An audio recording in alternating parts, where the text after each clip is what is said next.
तो इस बड़ी खबर पर हम लगातार बने हुए हैं, जिसमें इस वक्त खबर आ रही है, अभी तक 6 यात्रियों की हत्या की पुष्टि थी, लेकिन इस वक्त खबर है कि अमरनाथ हमले में 7 तीर्थ यात्रियों की मौत हो चुकी है।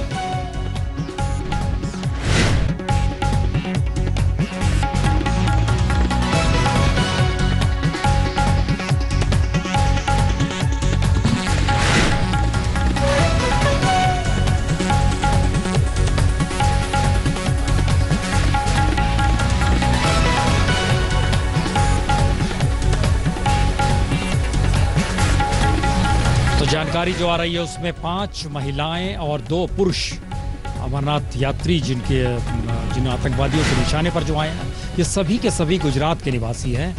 और इन कुछ जो 14 घायल हुए हैं, उन घायलों से मिलने के लिए राज्य के मुख्यमंत्री महबूबा मुफ्ती वहां पर पहुंची अस्पताल में। और जो जानकारी आ रही है उसमें कईयों को गोली, 2 की हालत नाजुक भी बताई जा रही है, कईयों को गोली लगी है। ये जो पैसेंजर्स की लिस्ट है वो आप स्क्रीन पर देख पा रहे हैं।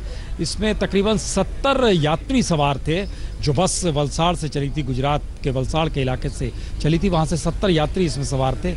हर का नाम और इसमें से जिनकी जो 7 यात्री मरे हैं उसको लेकर बेहद दुखद तौर पे हर राजनीतिक दल, हर नेता, हर पार्टी ने अपने तौर पर दुख जताया है। लेकिन जिस तरीके से ये बस जो श्राइन बोर्ड की तरफ से रजिस्टर्ड भी नहीं थी, उसके बावजूद ये बस रवाना हुई और बस वहाँ पर पहुँची।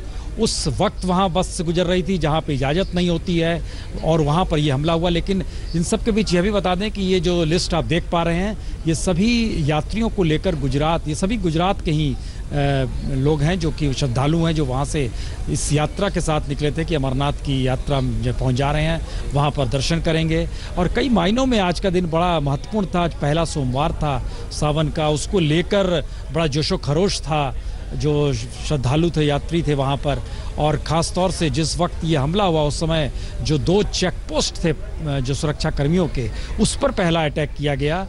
और उसको अटैक करने, चूँकि 8:15 पर यह हमला हुआ है और चंद मिनटों के भीतर ही उसके बाद यहाँ से आतंकवादी फरार हो गए। इस हमले को तुरंत करने के बाद ही फरार हो गए।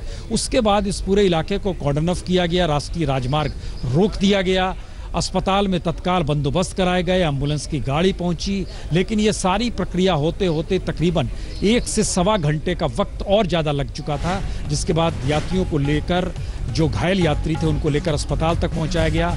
वहां फिर डॉक्टरों की मौजूदगी थी, कुछ डॉक्टर जो नहीं थे वहां पर उनको बुलाया गया।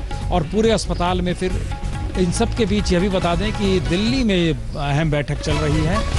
और इस दिल्ली में चूंकि इस बात को लेकर ही बैठक थी कि जब पूरे बंदोबस्त थे और आशंका शुरू से जताई जा रही थी कि इस तरीके से हमला हो सकता है, तो फिर क्यों आखिर इस तरह की चूक हुई, और इस चूक को लेकर रिपोर्ट भी मांगी गई है। लेकिन मंजीत, जिस सवाल को लेकर लगातार सवाल उठ रहे हैं कि जब पूरा अंदेशा, आशंका जताई जा रही थी शुरू से ही इस बात को लेकर, अब क्या कहना है अधिकारियों का, या गृह मंत्री ने बात की है, तो अब किस तरह की बैठक में क्या निकलेगा? मंजीत, देखिए, कुछ अहम जानकारी और मिली है प्रसन्नजीत। खासतौर से ये भी जानकारी मिल रही है कि जो ये यात्री हैं गुजरात की, ये 2 दिन पहले ही अमरनाथ की यात्रा कर चुके थे और ये श्रीनगर के आसपास बिना जानकारी के घूम रहे थे, साइट सीन देख रहे थे। और इसी दौरान इनके साथ ये हादसा हुआ है जिससे आतंकी हमला हुआ है। और इनकी बस, क्योंकि ये भी जानकारी मिली है कि साइन बोर्ड से इनकी बस रजिस्टर नहीं थी। और दूसरी अहम जानकारी कि केंद्र सरकार इस पूरे मामले को लेकर काफी सख्त है और कल इस मामले को लेकर एक बड़ी बैठक बुलाई गई है, जिसमें तमाम अधिकारी, आला अधिकारी होंगे, सुरक्षा जुड़े सीआरपीएफ के डीजी होंगे, रॉ, आईबी और तमाम एजेंसियों के प्रमुख होंगे, जिसपे इस बात की जानकारी ली जाएगी कि आखिर इतने सुरक्षा इंतजाम के बावजूद और इस हाई अलर्ट के बावजूद आतंकी किस तरह से हमले को अंजाम देने में कामयाब रहे हैं। जम्मू कश्मीर के जो पुलिस महानिदेशक हैं एसपी बैसा, उन्होंने बात की है एनएसएस अजय डोभाल से। इसके अलावा प्रधानमंत्री, गृहमंत्री सभी को जानकारी दी है। और गृहमंत्री ने भी साफ तौर पे सुरक्षा एजेंसियों की इस बात को कहा है कि किसी भी हालत में अमरनाथ यात्रा को रोका नहीं जाएगा। हालांकि इस बात की पूरी जांच की जाएगी कि आखिर ये आतंकी इस बड़े हमले में कैसे कामयाब रहे हैं। और इसको लेकर ही कल सुबह गृह मंत्रालय में एक बड़ी अहम बैठक होनी है, जिसमें तमाम आला अधिकारी मौजूद रहेंगे।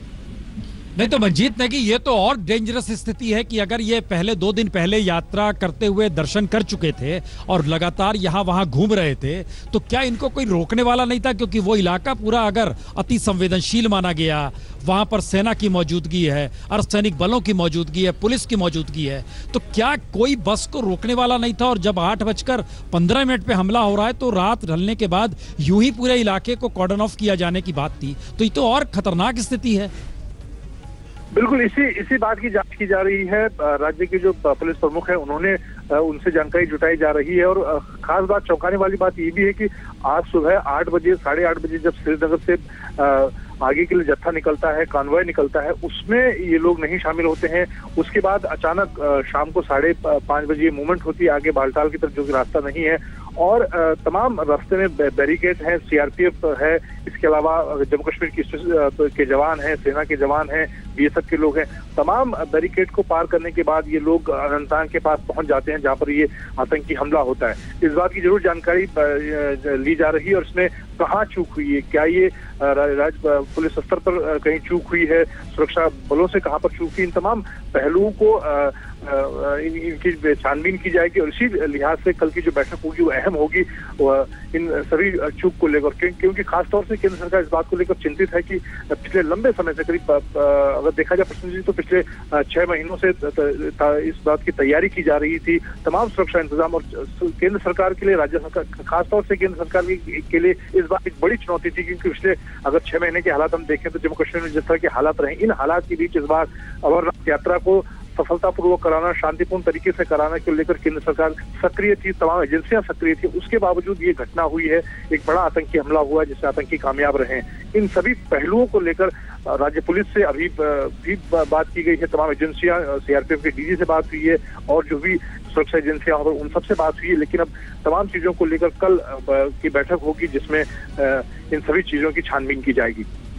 चलिए मंजीत नेगी, बहुत शुक्रिया आपका। लेकिन बहुत महत्वपूर्ण है कि जिस तरीके से हमारे संवाददाता मंजीत नेगी इस बात की जानकारी दे रहे हैं कि दरअसल अमरनाथ यात्रा के ऊपर ये बस आई जरूर थी, लेकिन 2 दिन पहले ही दर्शन के बाद आज ये तफरी करने निकले थे। और जिस लहजे में और जिस वक्त ये घूम रहे थे, जिन इलाकों में घूम रहे थे, अगर आतंकवादियों को लेकर इस पूरे इलाके में इस तरीके से संवेदनशील स्थितियां सरकार मान रही है, सेना मान रही है, फिर भी ये बस अगर घूम रही है, तो इसका मतलब यह भी अंदेशा है कि क्या आतंकवादी इस इलाके में कोई भी दूसरे राज्य के नंबर की गाड़ी लेकर अगर घूमता है और ये कहता है कि वो अमरनाथ यात्रा के लिए आया हुआ है, तो कहीं ज्यादा स्थिति बिगड़ सकती है। तो किस तरीके से अब इस पूरे इलाके में सुरक्षा कर्मी यहां पर किस तरीके की जांच करेंगे, और ये चूक अगर हुई है तो क्यों इतनी बड़ी चूक हुई है, जाहिर है इसकी पूरी रिपोर्ट जरूर मंगाई जाएगी। लेकिन ज्यादा महत्वपूर्ण यह भी है कि इस तरह के हमलों के बाद खासतौर से आतंकवादियों के भीतर जो रहता है, वो उनको लगता है कि वो इस तरीके से हमले कर सकते हैं। दूसरी स्थिति यह होती है कि अगर इतनी बड़ी तादाद में सुरक्षा कर्मियों की मौजूदगी है तो जो स्थानीय नागरिक वहां के होते हैं उनके मनोबल पर भी असर पड़ता है। और तीसरी बड़ी स्थिति यह है इन सब के बीच कि आखिर जो गाड़ी वहां पर लगातार आवाजाही हो रही है, अगर वो रजिस्टर्ड नहीं है, और तो इसका मतलब यह है कि सुरक्षा बंदोबस्त के मद्देनजर और खास तौर से श्राइन बोर्ड है या उसके तहत जो गाड़ियों की आवाजाही है, वो कोई भी क्या इस रूप में लेकर निकल जाए और इस तरीके से सिर्फ अमरनाथ यात्रियों को लेकर, चूंकि एक श्रद्धा का भाव समूची घाटी में रहा है, इससे कोई इनकार नहीं है। इसलिए अगर इतिहास के पन्नों को भी पलटेंगे तो आपको अमरनाथ यात्रियों पर निशाना बनाने की स्थिति 2006 में नजर आएगी, उससे पहले 2002 में नजर आएगी, 1999, 2000, 2001 जरूर उस वक्त घाटी की स्थिति नाजुक थी और वहां पर यह स्थिति थी। लेकिन बीते 15 बरस में इस तरीके से कोई आतंकवादी हमला हुआ नहीं। लेकिन अब अगर आतंकवादी हमला इस तरीके से हुआ है अमरनाथ यात्रियों को लेकर, तो इसके मतलब बहुत साफ है कि पाकिस्तान के जरिए जो आतंकी गतिविधियां लगातार घाटी में बढ़ती जा रही है, उसके भीतर ये सवाल है कि अब आने वाले वक्त में किस तरीके से वहां के जो स्थानीय नागरिक हैं उनको भी साथ लेकर इस मनोबल के साथ लिया जाए कि कम से कम टेररिस्टों को वो पनाह ना दें। क्योंकि इसके बाद वो जाहिर है इस हमला यात्रा का मतलब कहीं आस्था पे हमला होता है और एक कम्युनल रेखा खींचने की बात होती है।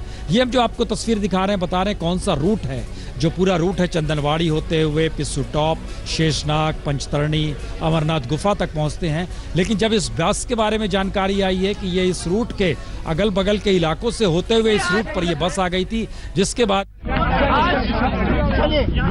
आज का जो वाकया हुआ है, इससे हम सब कश्मीरियों के लोगों के सर शर्म से झुक गए। ये लोग यहाँ यात्रा के लिए आते हैं, तमाम मुश्किलात के बावजूद ये लोग आते हैं और आज 7 लोग इसमें जान बहक हो गए। मैं समझती हूँ कि इससे बड़ा सानिया कोई हो नहीं सकता। मेरे पास अल्फाज नहीं इसको कंडेम करने के लिए, और मैं उम्मीद करती हूँ हमारे सिक्योरिटी फोर्सेस और पुलिस के लोग जो भी इसमें मुलव्वस होंगे उनको जल्द अज जल्द पकड़ के उनको कड़ी से कड़ी सजा देंगे और तब तक वो चैन से नहीं बैठेंगे। कैजुअलिटी फिगर कितना बता सकते हैं? कैजुअलिटी फिगर मैम देखिए, ये कोई 7 लोग हैं जिसमें लेडीज की तादाद ज्यादा है, लेडीज 6 हैं और उसमें एक मर्द है। इनकी गाड़ी खराब हो गई थी जिसकी वजह से इनको देर हो गई और यात्रा बाकी निकल गई थी और इनके पीछे कोई पुलिस की गाड़ी जा रही थी जो हमें अभी तक इतना सुरक्षा के प्रिकॉशन के बाद ये हमला हुआ, फेलियर है क्या पूरी तरह से? बात है, उसको पता चलेगा कि अगर कोई खामी रही है और इतनी देर से ये लोग कहाँ थे, कैसे इनका टायर पंक्चर हो गया, ये सारी बातें जो हैं बाद में जानने की बात है। पर मैं उम्मीद करती हूँ कि जिन्होंने भी जो भी इसमें मुलव्वस है, मेरे ख्याल में वो मुसलमानों के नाम पे, कश्मीर के नाम पे उन्होंने आज बहुत बड़ा दब्बा लगा दिया और उनको जल्द से जल्द सजा दिलाना हमारा काम है। Thank you. महबूबा मुफ्ती में गुस्सा भी है और उनके पास कहना है जिस तरीके से ये हमला हुआ है उसे बर्दाश्त नहीं किया जा सकता है, और खास तौर से यात्रा को लेकर उनका कहना है जिस तो हम निंदा करते हैं, हमारे पास शब्द नहीं है जिस तरीके से ये हमला किया गया है, और खास तौर से मुस्लिम का नाम लेकर या घाटी की परिस्थितियों को लेकर जो भी इस हमले में शामिल है उसे बख्शा नहीं जाना चाहिए। जिस तरीके से इसमें चूक हुई है उसकी भी रिपोर्ट तैयार होनी चाहिए।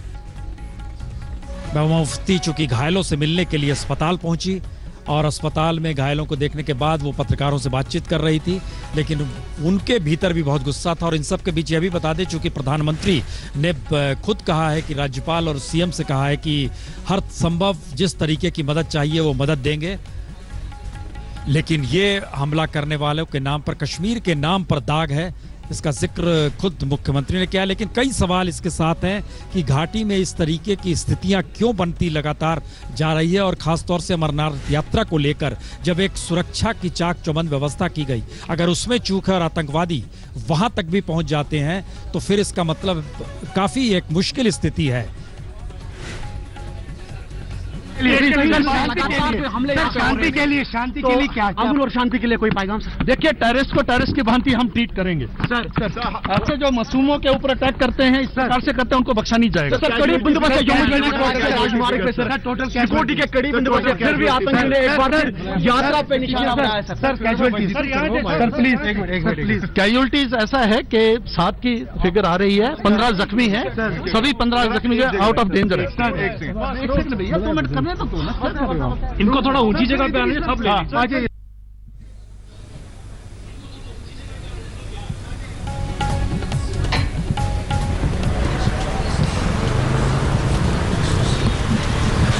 तो डिप्टी सीएम भी वहां पर मौजूद थे और वो जानकारी इस बात की दे रहे थे कि तकरीबन 15 लोग घायल हैं और 7 की मौत की जानकारी उन्होंने दी है। 7 की जानकारी हमारे पास भी आ गई थी, लेकिन 15 लोग घायल हैं। और ये भी हम बता दें कि जिस वक्त ये बस वहां से गुजर रही थी और ताबड़तोड़ आतंकवादियों ने इस बस पे जब फायरिंग की तो बस के ड्राइवर को भी कुछ समझ नहीं आया, जो चश्मदीद वहां पर उस बस में मौजूद थे।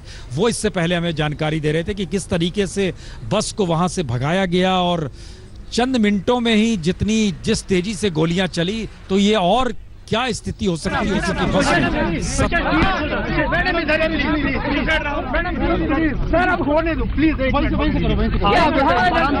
देखिए, आज का जो वाकया हुआ है, इससे हम सब कश्मीरियों के लोगों के सर शर्म से झुक गए। ये लोग यहाँ यात्रा के लिए आते हैं, तमाम मुश्किलात के बावजूद ये लोग आते हैं और आज 7 लोग इसमें जान बहक हो गए। मैं समझती हूँ कि इससे बड़ा सानिया कोई हो नहीं सकता। मेरे पास अल्फाज नहीं इसको कंडेम करने के लिए, और मैं उम्मीद करती हूँ हमारे सिक्योरिटी फोर्सेज और पुलिस के लोग जो भी इसमें मुलव्वस होंगे उनको जल्द अज जल्द पकड़ के उनको कड़ी से कड़ी सजा देंगे, और तब तक वो चैन से नहीं बैठेंगे। कैजुअलिटी फिगर कितना बता सकते हैं? कैजुअलिटी फिगर मैम देखिए, ये कोई 7 लोग हैं जिसमें लेडीज की तादाद ज्यादा है, लेडीज 6 हैं और उसमें एक मर्द है। इनकी गाड़ी खराब हो गई थी जिसकी वजह से इनको देर हो गई और यात्रा बाकी निकल गई थी, और इनके पीछे कोई पुलिस की गाड़ी जा रही थी जो हमें अभी तक इतना सुरक्षा के प्रिकॉशन के बाद ये हमला हुआ, फेल्योर है क्या पूरी तरह से? पता चलेगा कि अगर कोई खामी रही है और इतनी देर से ये लोग कहाँ थे, कैसे इनका टायर पंक्चर हो गया, ये सारी बातें जो हैं बाद में जानने की बात है। पर मैं उम्मीद करती हूँ कि जिन्होंने भी जो भी इसमें मुलव्वस है, मेरे ख्याल में वो मुसलमानों के नाम पे, कश्मीर के नाम पे उन्होंने आज बहुत बड़ा डब्बा लगा दिया, और उनको जल्द से जल्द सजा दिलाना हमारा काम है। Thank you. ये महबूबा मुफ्ती का हम दोबारा आपको सुना रहे थे। वो चूंकि अस्पताल में मिलने पहुंची थी घायलों से, और उसके बाद मुलाकात के बाद उन्होंने जो बातचीत की, मुख्यमंत्री पहुंचे, डिप्टी सीएम भी अपनी बात को रख रहे थे, लेकिन सबके भीतर इस बात को लेकर गुस्सा है कि अमरनाथ यात्रियों को जिस तरीके से निशाना बनाया गया। और ये बहुत महत्वपूर्ण इसलिए भी है क्योंकि घाटी के भीतर के हालात कोई खराब अभी के नहीं है, लगातार खराब हालात, और इस बार ये माना जा रहा था कि आतंकवादी निशाने पर लेंगे क्योंकि वो अपने तरीके से अपनी बात को बतलाना चाहते हैं, दिखलाना चाहते हैं, और इसीलिए व्यवस्था इस रूप में की गई थी कि जमीन से आसमान तक सुरक्षा बंदोबस्त थी। जब वहां पर मुख्यमंत्री अस्पताल में पहुंची, उन्होंने घायलों से बातचीत की, हालात का जायजा लिया, और उन्हें भी इस बात का आश्वासन दिया जिन्होंने भी हमला किया है उन्हें बख्शा नहीं जाएगा। इधर गृह मंत्रालय में लगातार जो बैठक सिलसिला चल रही है, उन्होंने रिपोर्ट मंगवाई है सुरक्षा बंदोबस्त के मद्देनजर कि आखिर चूक कहां पर हुई है। खुद एनएसए नेशनल सिक्योरिटी एडवाइजर वहां पहुंचे और आज की बैठक में वह भी शामिल थे, वह भी इन परिस्थितियों को देख समझ रहे थे। लेकिन हमारे संवाददाता मंजीत नेगी ने जो जानकारी दी वो कहीं ज्यादा चौंकाने वाली है कि दरअसल ये बस तफरी के लिए घूम रही थी और लोग घुमा रही थी उस इलाके में, क्योंकि इन्होंने दर्शन 2 दिन पहले ही कर लिए थे। तो इन हालातों में अगर घाटी के भीतर इस तरीके से वहां पर बस बिना रजिस्ट्रेशन के और घूमती है, और इस तरह जब बस निशाने पर आ जाती है, उसके बाद ये बात सामने आती है, तो जाहिर है कई सवाल इसके साथ जुड़े हुए हैं। लेकिन महत्वपूर्ण यह भी है कि मौजूदा वक्त में अमरनाथ यात्रियों पर जिस तरीके से हमला हुआ है, उस पर एक बड़ा निर्णय भारत सरकार की तरफ से भी लिया गया है कि ये यात्रा रुकेगी नहीं, यात्रा जारी रहेगी।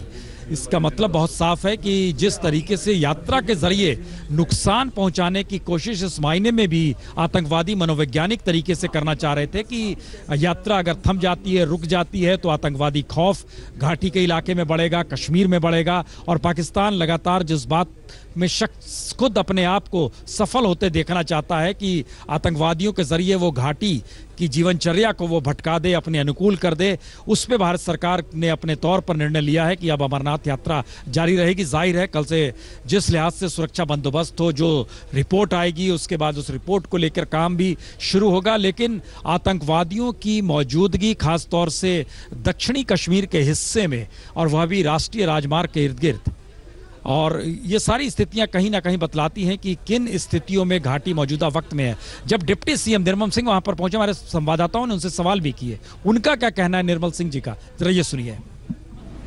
देखिए, टेररिस्ट को टेररिस्ट की भांति हम ट्रीट करेंगे। सर ऐसे जो मासूमों के ऊपर अटैक करते हैं, इस प्रकार से करते हैं, उनको बख्शा नहीं जाएगा। सर कड़ी बंदोबस्त राजमार्ग पे, सर टोटल सिक्योरिटी के कड़ी बंदोबस्त, फिर भी आतंकी ने एक बार यात्रा पे निशाना बनाया। Sir casualties, sir please casualties ऐसा है कि 7 की फिगर आ रही है, 15 जख्मी है, सभी 15 जख्मी आउट ऑफ डेंजर है। जो जख्मी है उन्हें जान का खतरा नहीं है, इस बात की जानकारी डिप्टी सीएम निर्मल सिंह जी दे रहे हैं। लेकिन दूसरी तरफ 7 यात्रियों की मौत की भी जानकारी है। और ये एक जानकारी और आपको दें कि दरअसल इस इलाके में पहली बार ऐसा मौका था जब ड्रोन और हेलीकॉप्टर के साथ साथ 4 स्तर पे सुरक्षा बंदोबस्त किए गए थे। अलग अलग जगहों पर 500 मीटर की दूरी पर चेक पोस्ट बनाए गए थे, चेक पोस्ट दोनों के बीच में। और अशरफ इस वक्त हमारे साथ जुड़ चुके हैं। अशरफ, जिस तरीके से महबूबा मुफ्ती ने भी कहा बख्शा नहीं जाएगा, और जिस तरीके से इस पूरी यात्रा को लेकर एक संवेदनशीलता जरूर है, लेकिन कहीं ये बड़ी चूक भी है। अशरफ, बिल्कुल कहीं ना कहीं चूक है ही, तो साथ ही साथ जिस अंदाज से यात्रा की महत्वपूर्णता कश्मीर को लेकर है और खासतौर से महबूबा मुफ्ती को लेकर देखें, जो उसकी कॉन्स्टिट्यूंसी है वो अनंतनाग आती है और अमरनाथ यात्रा से जितने भी लोग ज्यादातर जुड़े हैं, जिनका रोजगार और व्यवसाय इसके साथ जुड़ा है, उनका जो संबंध है वो इसी इलाके से आता है। और पहलगाम से लेकर जितने भी आसपास के इलाके हैं, हजारों लोग यात्रा के साथ हर साल जुड़े रहते हैं। यहाँ तक कि हर साल उनकी नजरें होती हैं कि जितनी ज्यादा अमरनाथ यात्रा होगी, जितने ज्यादा उसमें श्रद्धालु आएंगे, उतनी ही उनकी कमाई होगी। और यहाँ तक कि कई लोगों के लिए साल के लिए काम काज का और कमाने का यही एक जरिया रहता है। तो उस बीच जिस अंदाज से अमरनाथ यात्रा पर हमला हुआ, और कहीं ना कहीं अब कई बार वो श्रद्धालु भी सोचेंगे, भले से सरकार उनको कितनी भी अपनी तरफ से भरोसा दे, कितना भी अपनी तरफ से हौसला दे, लेकिन उसके बावजूद भी कहीं ना कहीं अमरनाथ यात्रा जो आगे 1 महीने को चलने वाली है, इस आतंकी हमले के बाद उस पर जरूर असर पड़ेगा।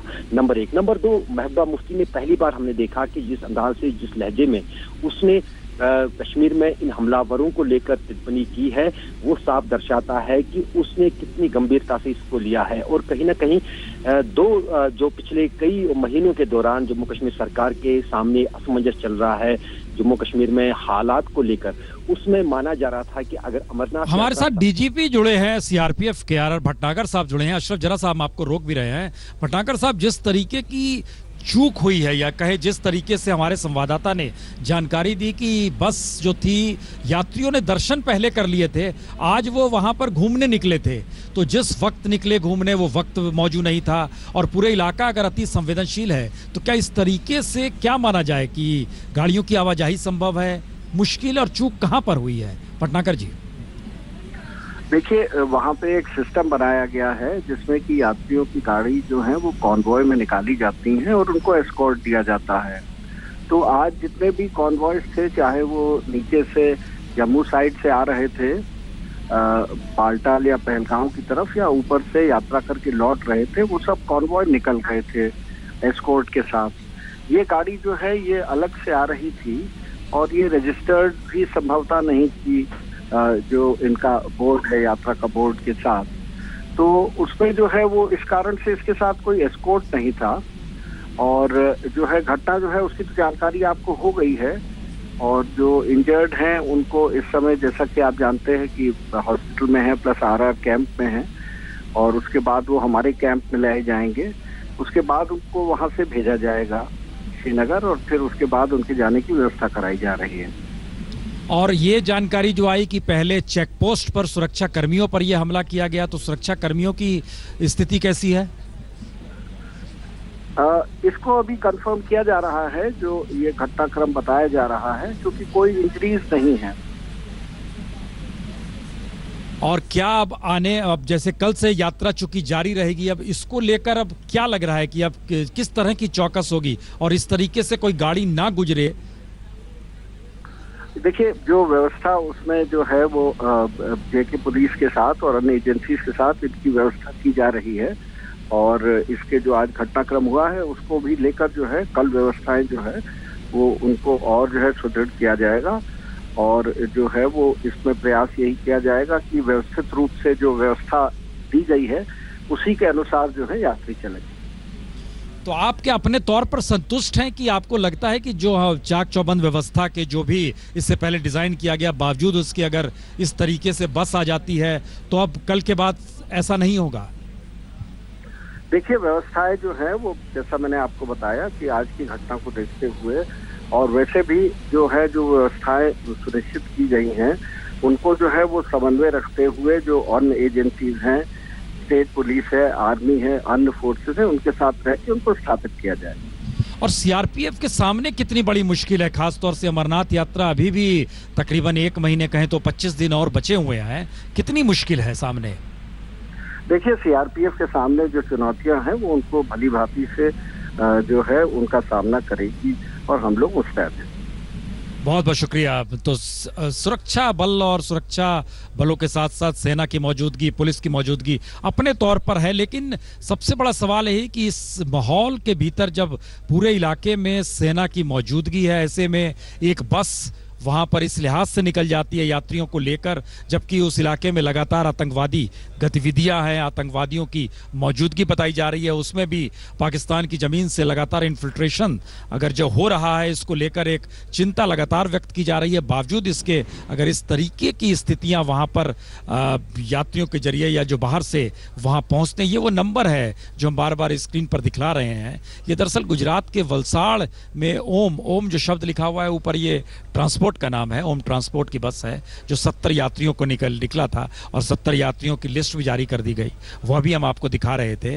लेकिन जिस बात का जिक्र मुख्यमंत्री ने किया वो कहीं ज्यादा महत्वपूर्ण है कि इस तरीके से अगर आतंकवादी के हमले सफल हो जाते हैं तो ये कहीं ना कहीं जम्मू कश्मीर या कश्मीर के लोगों पर यह धब्बा लग जाता है। और यह भी बड़ा महत्वपूर्ण है कि बिना वहां के लोकल मदद के अमरनाथ यात्रा संभव हो नहीं पाती है। वहां के स्थानीय नागरिक जो उस इलाके में रहते हैं उनकी मदद होती है और उनके लिए रोजी रोटी का भी हिस्सा होता है। तो अमरनाथ यात्रा हमेशा सफल रहे, इसको लेकर उस इलाके के तमाम नागरिक जो रिहाइश है उनकी वहां पर, उनके लिए भी बड़ा जरूरी होता है। इसलिए लाखों की तादाद में हर बरस वहां पर यात्रा करने के लिए पहुंचते हैं।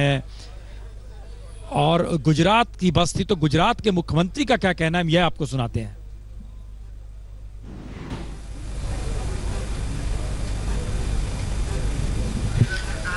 तो राज्य के मुख्यमंत्री विजय रूपाणी भी बता रहे हैं कि खासतौर से गुजरात में लोग कितने दुखी हैं, ये इस बात से भी अंदेशा लगाया जा सकता है कि कल के सारे कार्यक्रम रद्द कर दिए गए हैं। बीजेपी अध्यक्ष भी नहीं जा रहे हैं जो जाना था, और राष्ट्रपति पद के उम्मीदवार रामनाथ कोविंद भी वहां पर नहीं जा रहे हैं। तो ये एक स्थिति है। लेकिन एक बड़ी बात ये भी बता दें कि अमरनाथ यात्रा को लेकर जो उत्साह रहता है श्रद्धालुओं में, और आज इसलिए भी बड़ा महत्वपूर्ण दिन था क्योंकि आज सावन का पहला सोमवार था और ख़ास तौर से शिव की पूजा इस दिन होती है। तो अमरनाथ यात्रा के श्रद्धालु जो होते हैं उनके लिए आज का दिन बेहद महत्वपूर्ण। और जितनी बड़ी तादाद में, ये हम आपको जो दृश्य दिखला रहे हैं, बतला रहे हैं, दरअसल दो आतंकवादी कैसे घुसे, उन्होंने चेक पोस्ट पर पहले अटैक किया, फिर चेक पोस्ट से आगे बढ़े और जो बस आ रही थी उस पर ही हमला कर दिया। ये स्थिति है। लेकिन यह बात है 2011-12 में सबसे ज़्यादा तीर्थयात्री वहाँ पहुँचे थे, उनकी तादाद तकरीबन 6 लाख से ज़्यादा थी। इस बार लगातार जो जितने यात्रियों की तादाद है उसमें 1 लाख के करीब दर्शनार्थी वहाँ पर पहुँचकर दर्शन कर चुके हैं, जो जानकारी है। तो ये एक स्थिति है कि जिस रूप में अमरनाथ यात्रा वहाँ पर शांतिपूर्ण तरीके से लग जाए, ये कश्मीर के लोगों के लिए भी कहीं ना कहीं किसी ना किसी रूप में बहुत महत्वपूर्ण होता है। लेकिन इन सब के बीच इस तरीके से हमला, आतंकवादियों का हमला कहीं ना कहीं एक मुश्किल हालात भी पैदा कर रहा है। और मुश्किल हालात के बीच जो आतंकवादी सफल हुए हैं उसके पीछे जो चूक है जाहिर है उसकी भी रिपोर्ट मांगी गई है। लेकिन सीआरपीएफ के डीजीपी का कहना है कि चुनौतियां हमारे सामने बहुत है, लेकिन हम इसके लिए तैयार हैं।